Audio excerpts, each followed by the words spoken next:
नमस्कार साथियों, मैं आरपी शर्मा। स्वागत है आपका अपने यूट्यूब चैनल न्यूज अपडेट्स पर। आज हम चर्चा करते हैं चमत्कार के ऊपर। क्या चमत्कार नामक कोई चीज़ होती है या नहीं होती है, इसके बारे में इसलिए ज़्यादा जरूरी है क्योंकि इस समय देश में ज्वलंत मुद्दा उठा हुआ है। इतने सारे बाबा हमारे देश में हैं और देता है कि आपसी विवाद इसमें लगा हुआ है, तो इसके बारे में चर्चा करना बहुत ही जरूरी होता है। तो हम लोग देखते हैं कि जो NCF 2005 है, क्या कहती है, नेशनल करिकुलम फ्रेमवर्क 2005, राष्ट्रीय परिचर्चा की रूपरेखा 2005 ये कहती है कि कोई भी बच्चा हो उसको बचपन से तार्किक बनाओ, तर्कसंगतता सिखाओ और उनको समस्या समाधान विकसित करने की क्षमता उनके अंदर होनी चाहिए और किसी चीज़ को विश्लेषण करना चाहिए।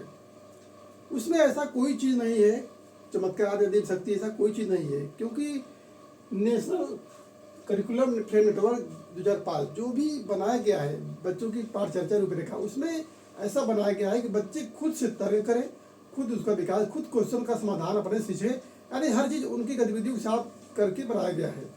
अब उसमें यदि उनको सिखा दिया जाता है कि नहीं ये व्यक्ति बस बैठा रहे, ना पढ़े, कुछ पास हो जाए, तो ऐसा नहीं है, क्योंकि तर्क जब आदमी करता है तब आगे बढ़ता है। शुरुआत में जब पूरा देश, पूरे विश्व में एक हलचल नहीं होती थी, जब वहाँ यूरोप में शुरुआत में जब वहाँ के हजारों वैज्ञानिक जब उन्होंने कोई खोज करने की कोशिश की, तो वहाँ के पादरी या जो भी वहाँ महंत माने जाते हैं उस चर्च के, उन सब जिंदा जला दिया गया। लेकिन उसके बाद भी उन्होंने खोज को नहीं रोका और अन्वेषण विधि के माध्यम से, अपने वैज्ञानिक खोज के माध्यम से वो अंततः चंद्रमा से लेकर, सूर्य से लेकर जहाँ भी आज पहुँच गए, मंगल तक पहुँच गए। तो वही हाल है भारत में भी। जब गुलाम था उस समय भी यहाँ पे हम लोग के धर्म में था, यदि आप समुद्र पार करते हैं उसके बाद आते हैं यदि आप, तो आप गाँव से निकल दिए जाएंगे। तमाम ऐसे भ्रांतियाँ थी।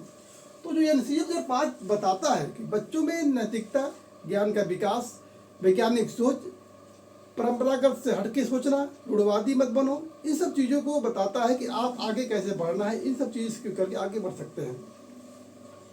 और 1982 में जब हम बात करते हैं, 1982 में जितने भी समाज सुधारक थे उन्होंने मिलकर एक काम किया कि ऐसा कोई समिति बनाई जाए जिससे कि जो जादू, टोटका, टोना और सब चीज़ें जो है, भूत प्रेत संबंधित जो चीज़ है, उसके ऊपर एक कानून बने और लागू हो। 1982 में बात हुई। उसके बाद 2005 में ये महाराष्ट्र रिटर्न होता है। 2005 में वहाँ की विधानसभा में पारित किया गया, लेकिन विधान परिषद में भंग हो गया। 2005 से सिलसिला चलता गया 2013 तक।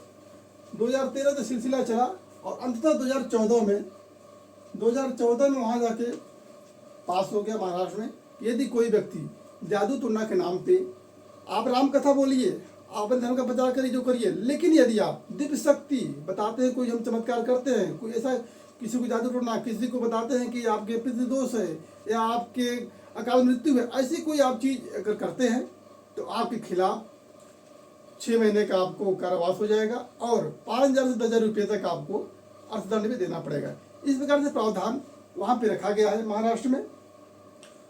आपको याद होगा कि 1955 घटना मनाते हैं, 1995 में पूरे देश में लगभग दिल्ली और महाराष्ट्र में गणपति की मूर्ति जो थी, गणपति की मूर्तियाँ दूध पीने लगी थी और सारी मूर्तियाँ जो संगमरमर की होती थी उसमें, और ऐसे में काफ़ी परेशानी हो गई कि पूरे देश में सब लोग पिलाना चालू कर दिए थे। लेकिन जब वहाँ के दिल्ली और महाराष्ट्र की जो DGP पुलिस थी वो सब सक्रिय हुई और जो वहाँ पे महाराष्ट्र में जो समिति बनी है उसका जो नाम है राष्ट्रीय, जो उसका नाम है अखिल भारतीय अंधश्रद्धा निर्मूलन समिति जो बनी है, उसके जो संस्थापक है श्याम मानव जी हैं। श्याम मानव जी ने उसका पर्दाफाश किया था। उसमें उनके पास फोन आया, उन्होंने कहा कि ऐसा करिए आप तत्काल रात 10 बजे 2-3 एक जो मूर्तियां हैं उनको एकदम खाली कर दीजिए, यानी जो नीचे दूध गिरा है दूध को पूरा साफ कर दीजिए और उस मंदिर में 2-3 कांस्टेबल महिला रख दीजिए। उसके बाद आप पिला के तब हमको बताइए। जैसा उन्होंने कहा वैसे ही वो बोले थे एक मंदिर के, लेकिन 3-4 मंदिरों में ऐसा किया गया और 1 घंटा बाद फिर श्याम मानव के पास फोन आता है कि नहीं जैसा आप बोले तो वैसा किया और वाकई दूध नहीं पी रहा है। उसके बाद सुबह से महाराष्ट्र के जो मुख्यमंत्री थे उसमें उन्होंने भी पेपर में निकलवा दिया कि हमारी वाइफ भी दूध पिलाई थी। लेकिन फिर श्याम मानव जी कहा नहीं, जब पुलिस प्रशासन मान गई है तो गृह मंत्री को फिर कहा गया, फिर गृह मंत्री ने फिर आदेश दिया कि नहीं ये चीज़ गलत है, ऐसा नहीं हुआ है। तो ऐसे ऐसे पर्दाफाश होते हैं। और जो उनकी समिति है जो वहाँ काम कर रही है महाराष्ट्र में। महाराष्ट्र, छत्तीसगढ़, गोवा, 3-4 राज्यों में उनका विस्तार हो चुका है और 40 साल से लगभग काम कर रहे हैं सामानो जी। ऐसे में उन्होंने कई बाबाओं को पर्दाफाश किया है, जिसमें से पालेड़ बाबा हुए थे, नाम सुनेंगे पालेड़ बाबा, उनको खदेड़ा गया, उनको जेल हुई। शकुंतला जी थी, उनका पर्दाफाश किए, वो भविष्यवाणी उनकी छुट्टी हुई। और एक सुंदर दास महाराज जी थे, उनको भी खदेड़ा गया, उनको भी जेल हुआ। और 4-5 फॉरेन मिशनरी भी आई थी, एक देश की भी मिशनरी थी। इन सब को उन्होंने पर्दाफाश किया, यहाँ तक कि काफ़ी संख्या में, और 40 साल से। और उससे आप मानो जी बताते हैं कि जो महाराष्ट्र के गोडके जी थे, महाराष्ट्र के जो गाड़के बाबा थे, गाड़के बाबा की वहाँ एक बहुत ही अच्छे संत, वैचारिक तार्किक संत माने जाते थे। उनकी जो किताब था, उनकी किताब को बाला साहब ठाकरे जी ने लिखा था। बाला साहब ठाकरे जी ने किताब लिखा और उनके समकक्षी जितने भी थे, उन्होंने जब किताब लिखा तो गाड़के महाराज को बताया था कि उन्होंने पूरी जिंदगी भर चमत्कार, अंधविश्वास के खिलाफ काम किया था। लेकिन उसके बाद उन्हीं की किताब को जब बाद में उमड़े गुरु एक थे, उन्हीं की किताब को बाद में जब एक उमड़े गुरु थे, उमड़े गुरु जी ने जब गाड़के बाबा की किताब लिखी, उन्होंने उसी किताब में इतना चमत्कार दिखा दिया, दिव्य शक्ति दिखा दिया। वो बोलते थे उमड़े गुरु की, जैसे वो एक दिन में, एक समय में ही 2-2 गांव में कीर्तन करते थे, और कीर्तन करने के बाद 2 अदृश्य हो जाते थे। और यहाँ तक कि जब 1956 के करीब, 1956 में जब वो दुनिया छोड़ के चले गए, 1956 में जब वो दुनिया छोड़ के गए, तो कहा जाता था, वही उमड़े गुरु ने लिखा था, 1956 में जब छोड़ के जा रहे थे दुनिया, तो उनको एक पुष्पक विमान आया और उसमें विष्णु जी, नारद जी, कई देवताओं से बैठे थे और उनको सशरीर वहाँ पे ले गए। मतलब उस किताब में उमड़े गुरु जी ने इतनी, मतलब कि अदृश्यता, अपज्ञानिक सोच, अतार्किक सोच, और उनको एक तरीके से ऐसा एक अवतार बना दिया जिसका कि खुद वो जिंदगी भर एक पाखंड उसका विरोध करते रहे, अंधविश्वास पाखंड का विरोध करते रहे, ये चीज़ नहीं होता है। लेकिन वही जब बाद में किताब लिखी गई तो उस किताब को ऐसा दिखाया गया है। तो वही होता है, जब उस किताब को आदमी पढ़ेगा आदमी, उसके बाद कई किताबें हुई।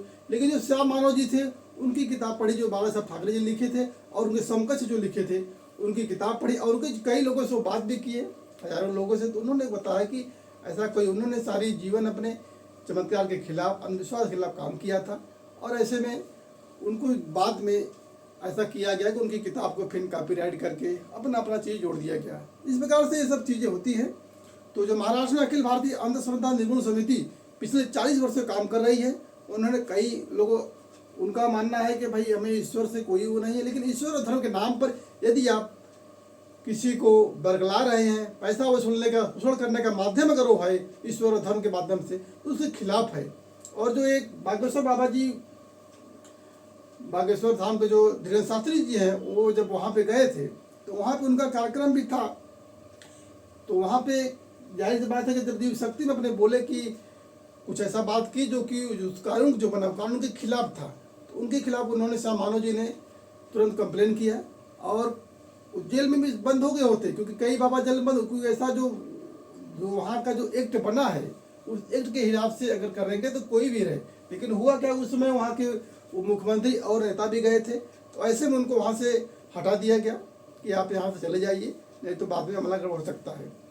तो इस प्रकार से जो समिति है जो काम करती है, और इनका जो वहाँ पे इनके खिलाफ लिखा गया था, उसमें था कि गंदी तांत्रिक क्रिया है, तबीयत ठीक नहीं होता, ऐसे ऐसे क्वेश्चन पूछे जा रहे थे और उनका आंसर वो बता रहे थे, इस तरीके थे।